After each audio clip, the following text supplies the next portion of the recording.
আসসালামু আলাইকুম। এখন আমি আছি ঢাকার যাত্রাবাড়িতে, যাবো একটু মাতলে একটা কাজের জন্য। তো যাওয়ার পথে দেখতে পেলাম যে এই পিচ্চিটা এখানে শুয়ে রয়েছে। দেখেন, তার মার কোনো খেয়ালই নাই, মা হয়তো নেশাগ্রস্ত। কারণ এদিকে যারা থাকে এই ফুটপাতে, তারা বেশিরভাগই নেশা করে পড়ে থাকে। আর বাচ্চাটাকে দেখে খুব খারাপ লাগলো যে এভাবে মায়ে হাঁটতেছে আর বাচ্চাটাকে ঠান্ডা মাটির মধ্যে শুয়ে রাখছে। এই দিক থেকে যে বাচ্চাদের নিউমোনিয়া হয়ে যায়। আর যাবো কোন দিকটা, কত রিক্সা দিক দিয়ে। ও, আকাশটা মেঘলা অনেক। আপনাদের একটু সামনে নিয়ে যাই, সামনে নিয়ে গিয়ে দেখাই।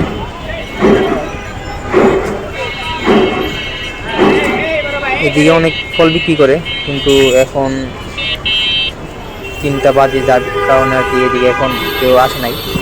আর সন্ধ্যার দিকে অনেক ভিড় হয় এদিকে। এই মোচরে অনেক জ্যাম লেগে থাকে, দেখতে পাচ্ছেন আপনারা কিভাবে বাস দাঁড়িয়ে রয়েছে। সন্ধ্যার দিকে আরও বেশি চাপ থাকে। আর রাত 11টার পরে বড় বড় ডিস্ট্রিক্টের গাড়িগুলো ঢুকে, যার কারণে এদিকে সবসময় ব্যস্ত থাকে। বাঙালি বলে কথা। দেখেন, মানুষ ফ্লাইওভারের নিচেও ময়লা পরিবেশের মধ্যে কীভাবে দোকান দিয়ে রাখছে।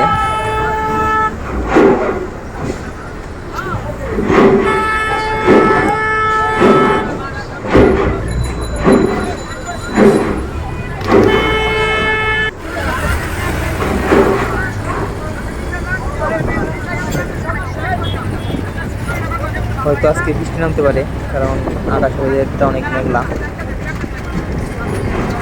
এটা হচ্ছে মেয়র হানিফ ফ্লাইওভার, যাত্রাবাড়ি কাজবাড়ি এদিকে। এটা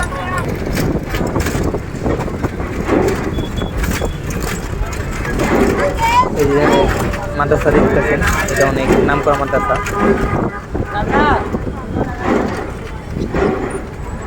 আমি এখন আছি কাজলাতে, সামনে ধনিয়া কলেজ দেখতে পাচ্ছেন আপনারা। এখন ধনিয়া কলেজটা অনেক সুন্দর করছে, দেখতে পেলাম দূর থেকে। অবশ্য ভিতরে ঢুকি নেই কখনো, ঢুকার ইচ্ছা আছে, দিকে আল্লাহ কি রাখছে।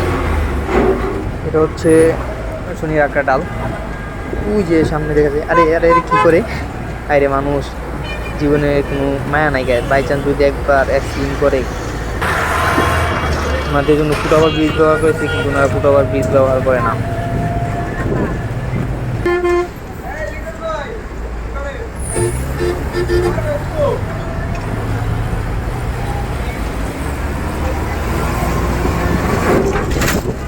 আমি এখন রায়েরবাগ চলে আসছি, এখান থেকে চলে যাব কারখানায়। এখন বাস থেকে আমার নামতে হবে।